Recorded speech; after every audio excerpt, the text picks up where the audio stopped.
시간에는 사랑하는데 왜 안 주나요? 라고 하는 주제를 가지고 주의 말씀을 함께 들어가겠습니다. 지난 주일인 3월 9일에 저는 교회에서 점심 식사를 교인들과 함께 하지 못했습니다. 당시 마침째 속이 좋지 않은 상태였기 때문입니다. 속이 좋지 않은 것은 3월 4일 화요일부터입니다. 3월 4일 화요일에 강화에서 저와 함께 감리사로 활동한 목사님 4회 분들이 모여서 회의가 있었습니다. 초정한 교회에서 회의를 마친 후에 회를 대접했습니다. 맛있게 회를 먹고 집에 왔는데 속이 크게 좋지 않았습니다. 저녁에 먹은 것을 토하고 또 설사를 여러 번 했습니다. 왜 그랬겠습니까? 만약에 음식에 문제가 있었다면 저와 함께 식사한 목사님 4분들도 그러한 현상이 있어야 합니다. 그러한 증상이 있어야 했습니다. 그런데 함께 모임에 참석한 아내는 아무런 이상도 없었고 또 다른 목사님들도 역시 그러했습니다. 따라서 먹은 음식에 문제가 있는 것이 아니었습니다. 먹은 저 자신에게 문제가 있음이 분명했습니다. 왜 그런 문제가 생겼겠습니까? 제가 생각해 보았더니 2가지가 걸렸습니다. 제일 먼저 그날 몸이 피곤했다는 겁니다. 강화에 갔다 와야 하기 때문에 전날 월요일에 늦게까지 교회에서 일을 했고 화요일날 새벽기도 마치고도 계속해서 일을 하면서 아침을 먹는 둥 마는 둥 했습니다. 그리고 그날 약간 날이 추웠습니다. 제 몸이 피곤했고 음식을 먹을 때에 추위 때문에 소화가 잘 되지 않았습니다. 만약에 춥지 않았다면 그리고 몸이 피곤하지 않았다면 토하거나 설사하지는 않았을 겁니다. 평소에 비싸서 먹기 어려운 회였지만 제 상태가 좋지 않았기 때문에 제대로 소화할 수 없었고 이로 인하여 제 몸이 크게 힘들었습니다. 회를 먹고 나서 소환이 드는 힘을 얻었겠지만 소화하지 못한 저는 힘을 얻기는커녕 며칠 동안 고생하고 말았습니다. 그렇습니다. 좋은 음식이라 할지라도 내가 소화하지 못한다면, 내가 받아들일 수 없다면 그 음식이 저를 힘들게 만듭니다. 음식만 그러하겠습니까? 우리가 마주하는 모든 것들이 그러합니다. 역사상 세계에서 가장 넓은 영토를 차지한 사람은 동양에서는 칭기스칸이고 서양에서는 알렉산더입니다. 알렉산더는 어렸을 때부터 부케팔루스라고 하는 명마를 타고 다녔습니다. 알렉산더의 아버지인 필리포스 2세는 어느 날 이 부케팔루스라고 하는 명마를 가지고 와서 대신들에게 타보라 그랬습니다. 그 어떤 대신도 놀라서 날뛰는 이 부케팔루스를 다룰 수가 없었습니다. 이때 12세 소년이었던 알렉산더가 말을 합니다. 제가 이 말을 길들이겠습니다.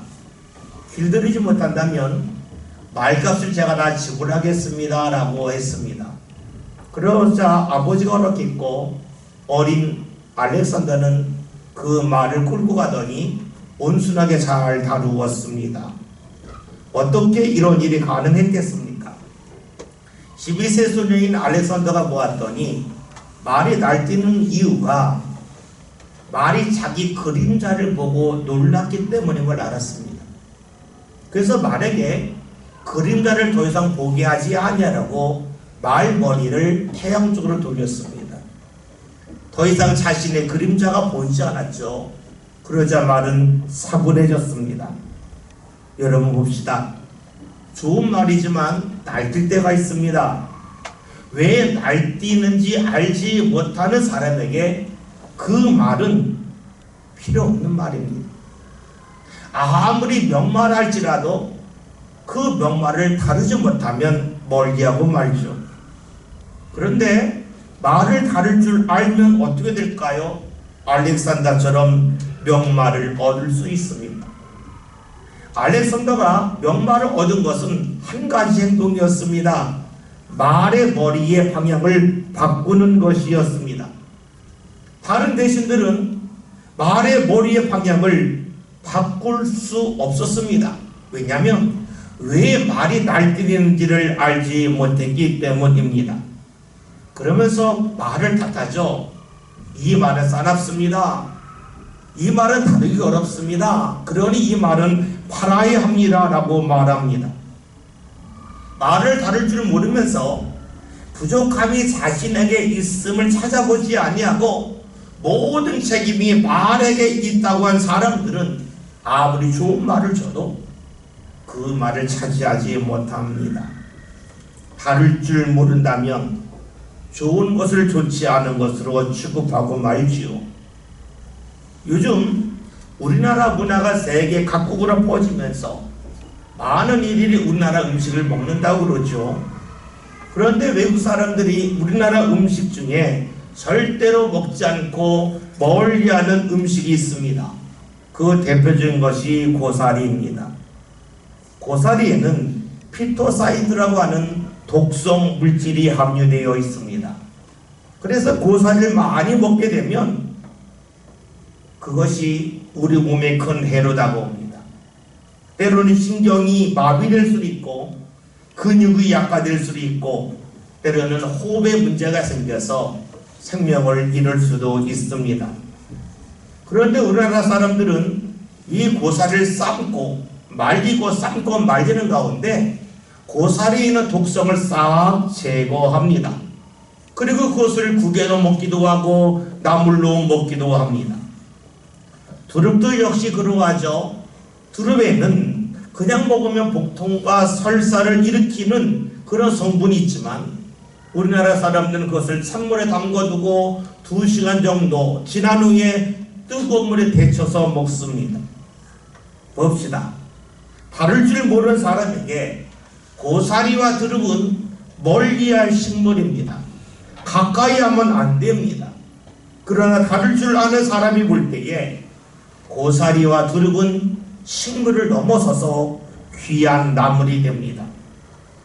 여러분, 처음 볼 때에는 독성이 가득해 보이지만 다룰 줄 알면 독성을 다 빼내고 귀한 것으로 바꿀 수 있습니다. 다룰 줄 모를 때는 여기에 독성이 있어서 나쁘다고 말하지만 다룰 줄 알면 여기 있는 독성을 제거함을 통하여서 더 유익하게 사용할 수 있다고 하는 것을 알게 되죠. 물론 처음부터 다 아는 건 아니죠. 수많은 시행착오를 겪어가면서 어떻게 하면 독성을 뺄 수 있는지를 사람들이 알아갑니다. 여러분, 우리 삶은 어쩌면 수없는 부케팔로스라고 하는 그런 말을 만나는 것 같기도 하고 때로는 고사리와 두릅과 같다고 할 수도 있습니다. 여러분이 마주하는 사람을 생각해 봅시다. 여러분에게 유익을 주는 사람이 있는가 하면 여러분에게 분노를 유발하는 사람도 있습니다. 저 사람이 왜 나에게 저렇게까지 하는지 도저히 이해가 되지 않는 사람이 있습니다. 독성이 가득한 사람처럼 보이는 사람이 있습니다. 때로는 자기 그림자를 보고 놀라 날뛰었던 부케팔로스라고 하는 말처럼 내 앞에서 날뛰는 모습을 보면서 왜 저럴까 할 수도 있습니다. 그러면서 우리는 말을 하죠. 하나님, 왜 나에게 이런 일이 있습니까? 내가 뭐 특별히 잘못한 게 있다고 내 삶 가운데 독성이 가득한 사람을 만나게 하고 부케팔로스처럼 사납게 날뛰는 사람이 내 주위에 가득합니까? 라고 질문할 수도 있습니다. 말을 하죠.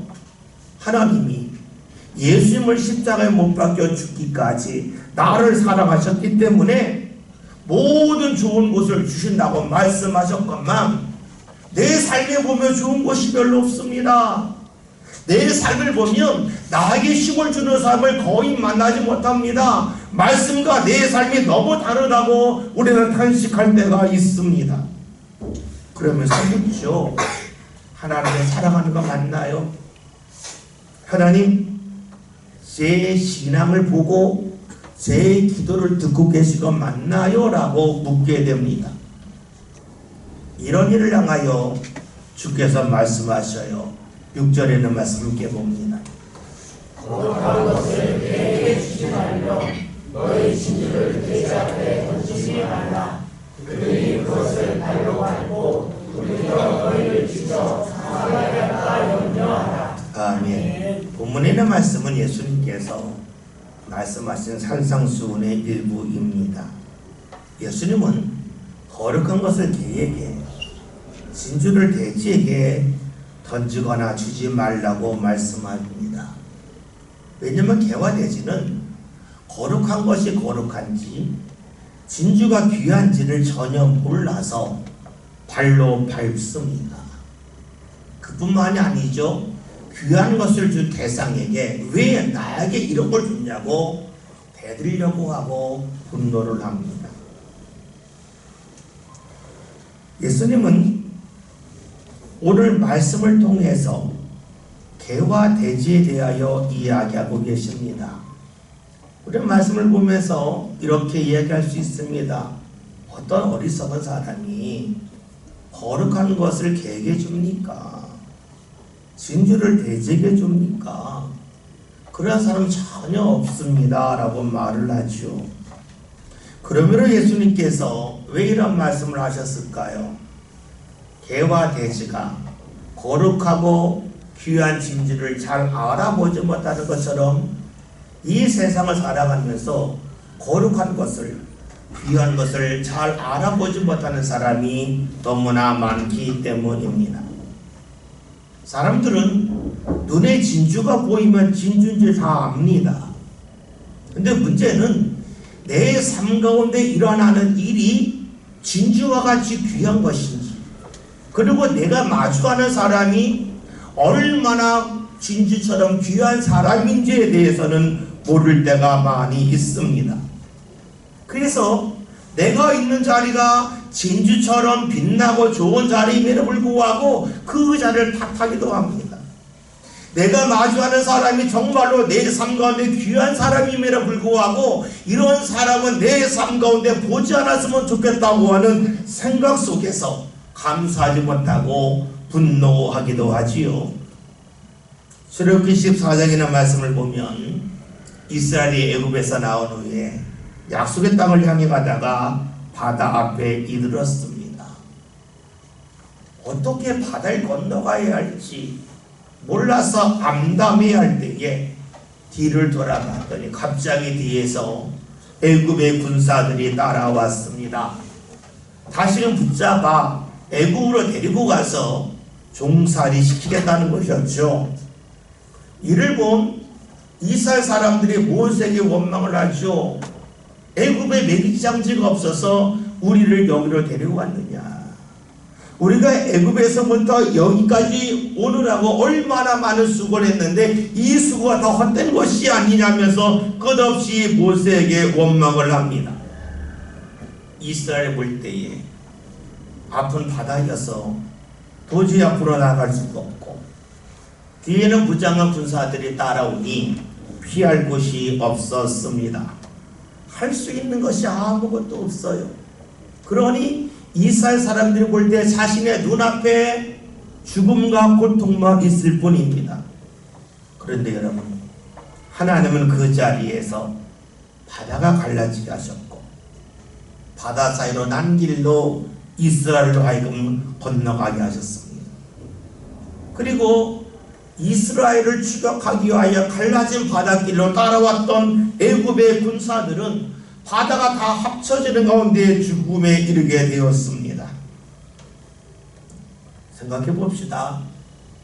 만약에 애굽의 군사가 따라오지 않았다면 이스라엘은 어떻게 했을까요?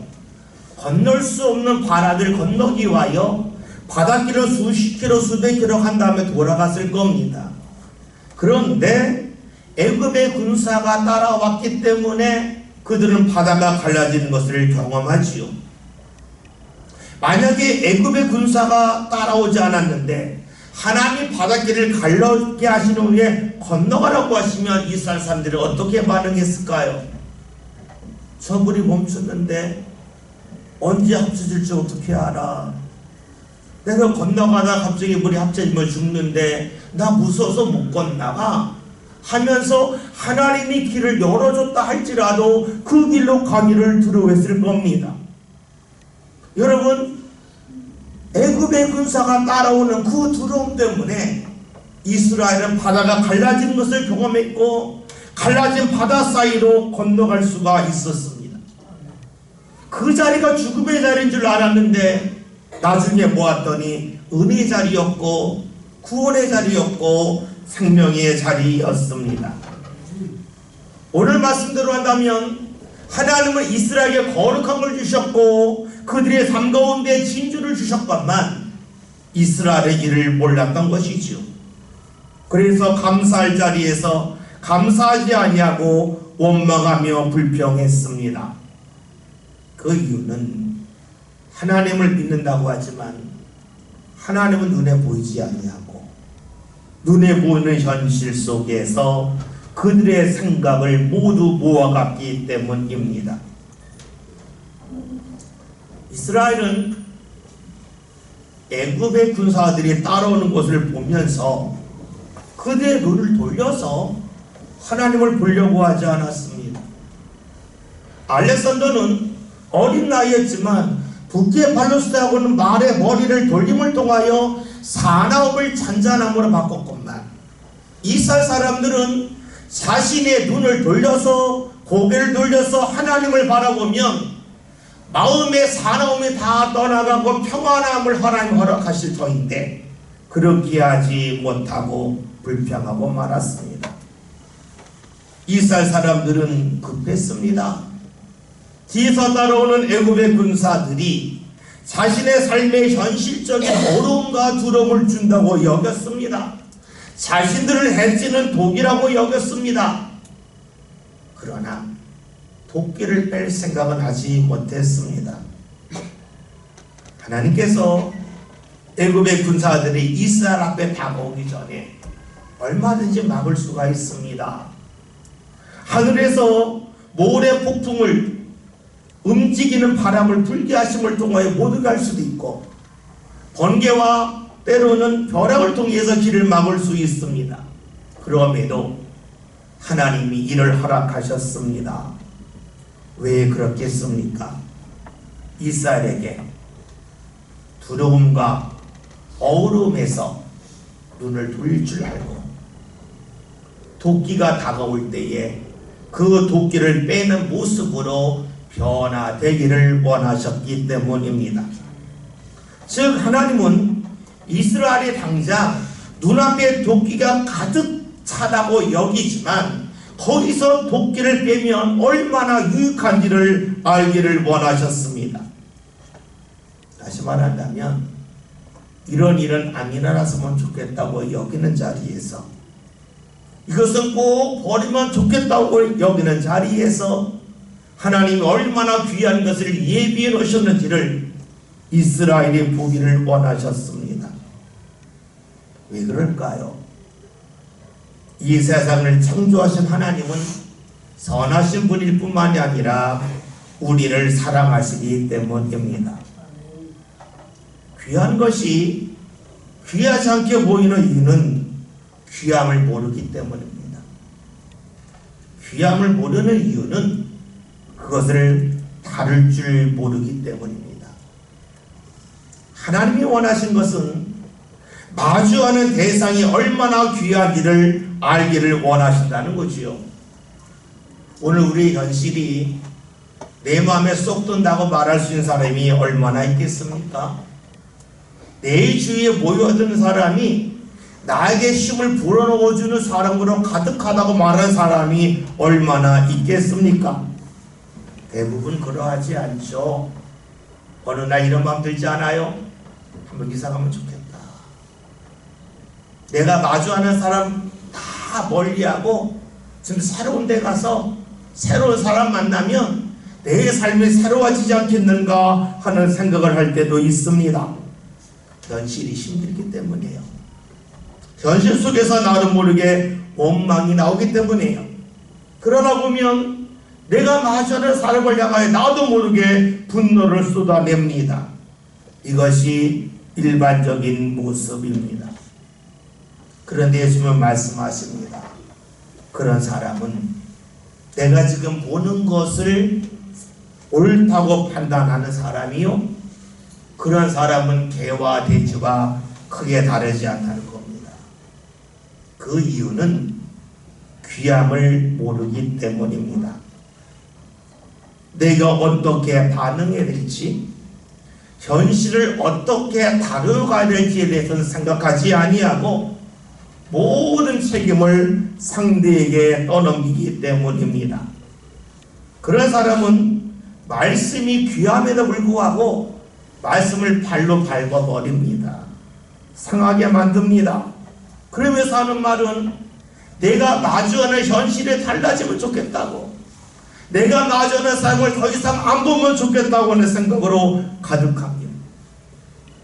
내 앞에 있는 현실이 부케팔로스 말과 같은데, 내 앞에 있는 현실이 고사리와 두릅과 같은데 그냥 처음 대하는 모습을 가지고 잘못됐다고 말을 하지요.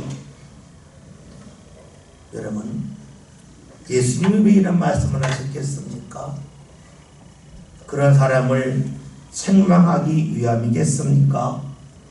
그러하지 아니합니다. 예수님은 책망하라고 이런 말씀을 하신 것이 아니에요. 우리가 꼭 기억해야 될 것은 예수님의 말씀은 머리에서 나온 말씀이 아니라는 거예요. 예수님의 말씀은 예수님이 직접 살고 경험한 가운데 나온 하나님의 말씀입니다. 예수님이 어떤 분이십니까? 성경을 보면 예수님에 대한 별명이 나옵니다. 먹기를 탐하는 자요, 포도를 즐기는 자요, 세리와 죄인의 친구라 했습니다.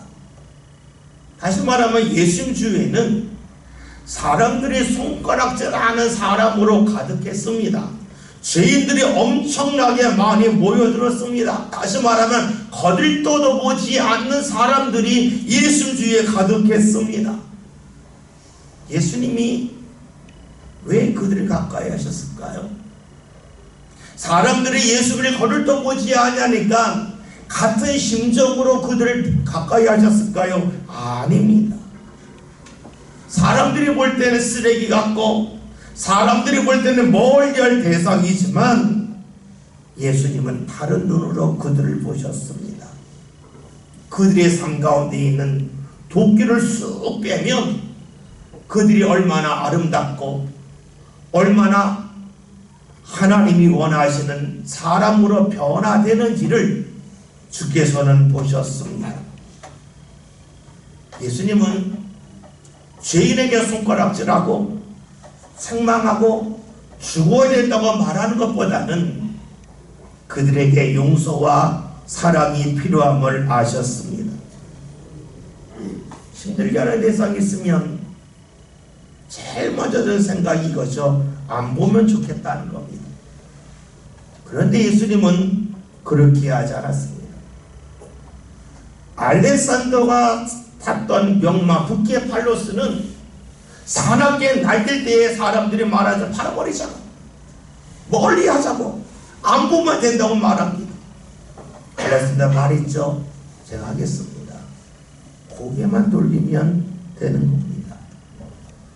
사람들이 고사리와 두릅을 먹으면서 이걸 먹으면 몸이 마비되고 설사가 나고 복통이 생기고 멀리들 음식이라고 말하겠지만 다를 줄 알면 귀한 음식이 됩니다.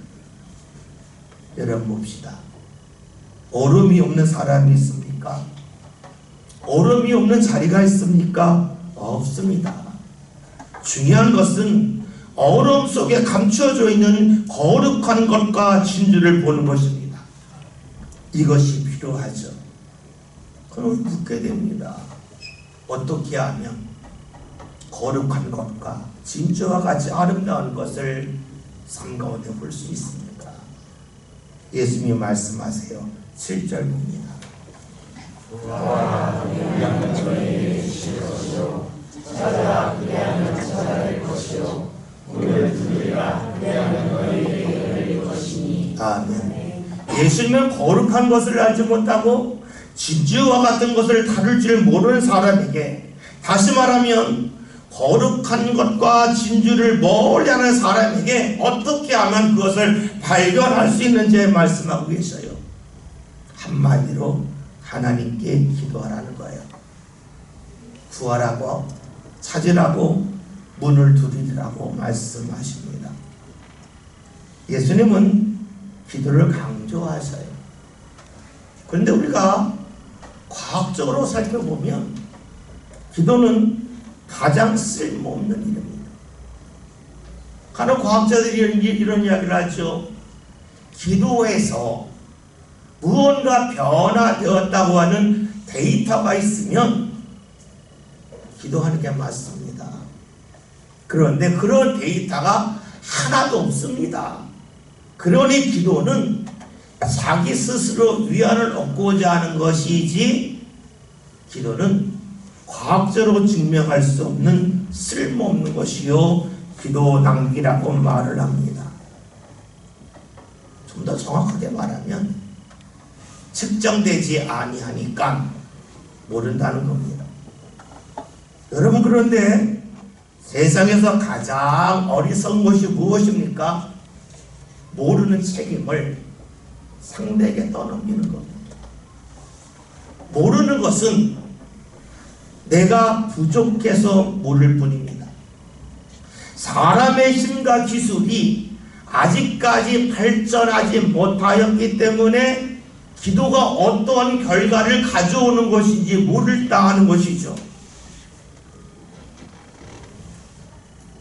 내가 아무리 연구해서 찾아볼 없다고 해서 부정한다면 그것은 내가 중심이 되는 거고 나의 어리석음을 주장하는 것에 불과합니다. 다시금 기도를 생각해 봅시다. 누가 기도할 수 있습니까? 하나님을 믿는 사람이 기도할 수 있습니다. 그런데 오늘 말씀 보면 예수님은 기도할 때 구하라고 말씀하고 있습니다. 구하라는 겁니다. 물으라는 겁니다. 그것은 무엇을 말하겠습니까? 하나님이 내가 있는 자리에서 마주하게 된 현실이 있고 사람이 있습니다. 그 속에서 좋은 것이 있음을 인정하게 해달라고 구하라는 겁니다. 여러분, 하나님은 우리 삶 가운데 필요한 것을 이미 삶 가운데 수없이 허락하셨습니다. 단지 우리가 그것을 다룰 줄 모를 뿐입니다. 다룰 줄 모르기 때문에 눈에 보이는 대로 판단하고 맙니다. 그런데 예수님은 기도함을 통하여 내 마음 자체가 하나님의 내 삶 가운데 좋은 것을, 필요한 것을 허락하셨다고 하는 것을 믿고 구하라고 말씀합니다. 다시 말하면 하나님이 내 마음을 이끌어 달라고 기도하라 하는 겁니다. 그 다음에는 찾으라고 말씀합니다. 여러분, 찾는 것은 우리의 몸이 움직여서 찾는 것 같지만 내 마음이 있어야 찾을 수 있습니다. 찾는다고 하는 것은 지금까지 가졌던 생각을 뒤바꾸는 것을 말하지요. 부케팔로스라고 하는 말에 머리의 방향을 돌립니다. 돌렸더니 말이 사납다가 차분해집니다. 고사리와 두릅을 물에 데쳤더니 도끼가 빠집니다. 예수님이 무엇을 찾으라 그럽니까? 내 삶 가운데 도끼를 뺄 수 있는 방법을 찾아가라고 말씀합니다. 생각이 바뀌기를 위하여 주님 앞에 기도하라는 겁니다. 여러분, 내가 주님 앞에 기도함을 통하여 하나님이 내 생각을 바꿔주실 뿐만이 아니라 생각이 바뀜을 통하여서 지금까지 시도하지 않았던 수많은 방법을 시도하게 하십니다. 더 이상 주저앉지 않게 하시죠. 그러면서도 계속해서 기도하라 합니다. 말씀을 보면 문을 두드리라고 말씀합니다. 문을 두드리라고 하는 것은 몸을 움직여서 행동으로 옮기며 시도하며 기도하라는 것을 말합니다. 하나님이 내게 주신 것은 유익한 것들입니다. 근데 그 속에는 도끼가 있습니다. 일도 그렇고 마주하는 사람도 있습니다. 그러나 나는 처음부터 도끼를 빼는 방법을 아는 것이 아니에요. 처음부터 모르는 것을 알지는 못합니다. 그러나 계속해서 시도하라는 겁니다. 문을 두드리라는 겁니다. 그러는 가운데 내가 마주하는 대상 속에 감춰져 있는 거룩한 것과 그리고 진주와 같이 귀한 것을 찾을 수 있게끔 도우신다는 것이죠. 우리가 기도하는 이유는 하나님을 믿기 때문입니다. 하나님이 나를 사랑하셔서 내 삶 가운데 이미 좋은 것을 허락하셨고 그 허락하신 것 중에서 발견하기를 소망하는 이들이 주님 앞에 기도합니다. 오늘 말씀을 예수님은 기도에 대해 강조하시면서 다시금 또 말씀을 하세요. 8절에는 말씀 함께 보겠습니다. 구하는 이마다 받을 것이요 찾는 이는 찾아낼 것이요 두드리는 이에게는 열릴 것이니라. 아멘. 8절에는 말씀은 사람을 말합니다. 구하느니 찾느니 두드리니입니다. 우리는 말씀을 보면서 이런 질문을 하게 됩니다. 누구나 가능합니까? 누구나 구할 수 있습니까? 누구나 찾을 수 있습니까? 누구나 문을 두드리며 기도할 수 있습니까? 라고 질문할 수 있어요.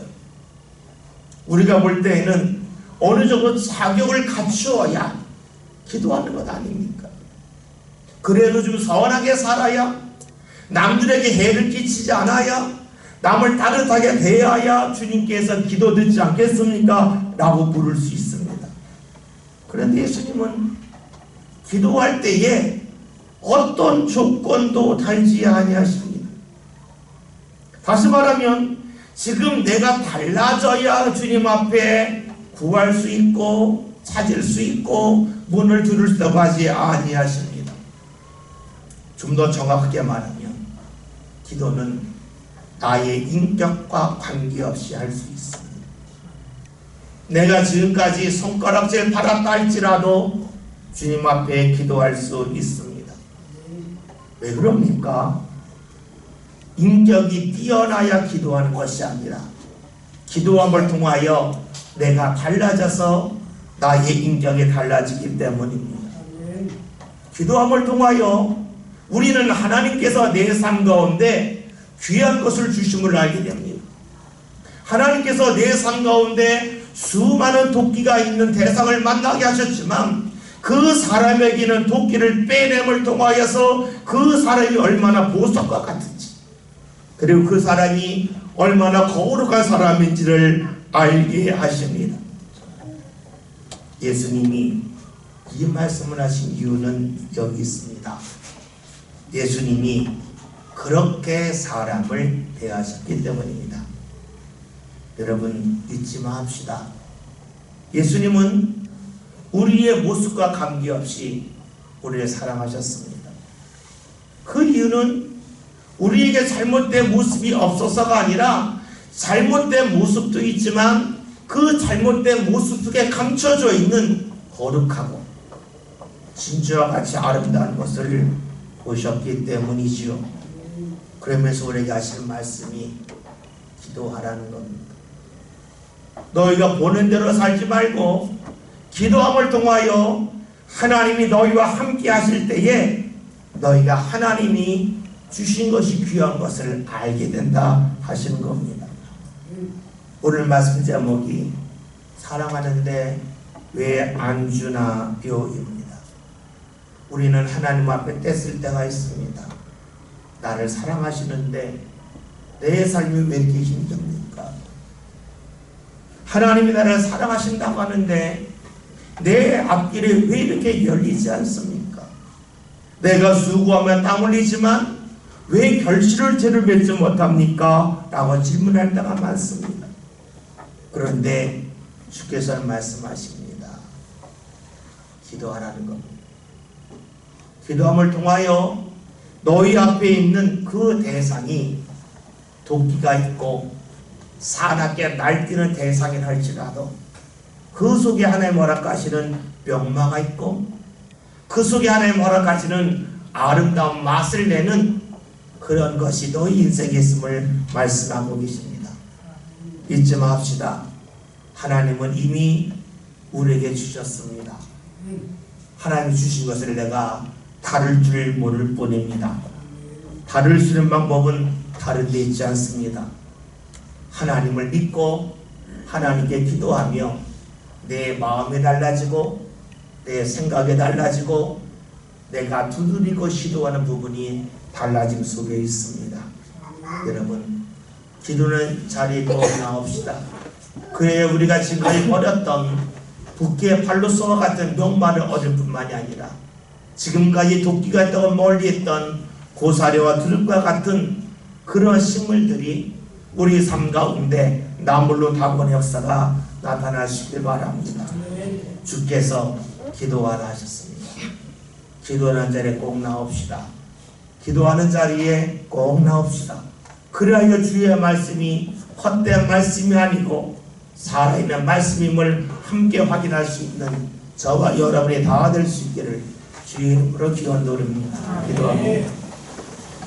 살아계신 하나님, 하나님께서 예수님을 십자가에 못 박혀 죽기까지 저희를 사랑하셨고 저희를 사랑하시기에 수많은 은혜를 주셨건만 저희들 그것을 보지 못하고 발견하지 못하는 안타까움이 있음을 고백을 합니다. 주님께서는 기도함을 통하여 우리 삶 가운데 있는 도끼를 빼내게 하시고 우리 삶 가운데 눈을 돌리게 하심을 통하여 어느 자리에 있든 누구를 만나든 그 속에 하나님의 은혜가 있음을 보게 하심을 믿습니다. 주님 앞에 나와 기도하고 또 기도하고 간구하는 성도를 다 되게 하여 주옵소서. 그리하여 삶 가운데 주신 하나님의 거룩한 것과 진주와 같은 복된 것을 보고 취할 수 있는 모든 믿음의 주인공들이 다 되게 하여 주옵소서. 예수님의 이름으로 기도하였습니다. 아멘.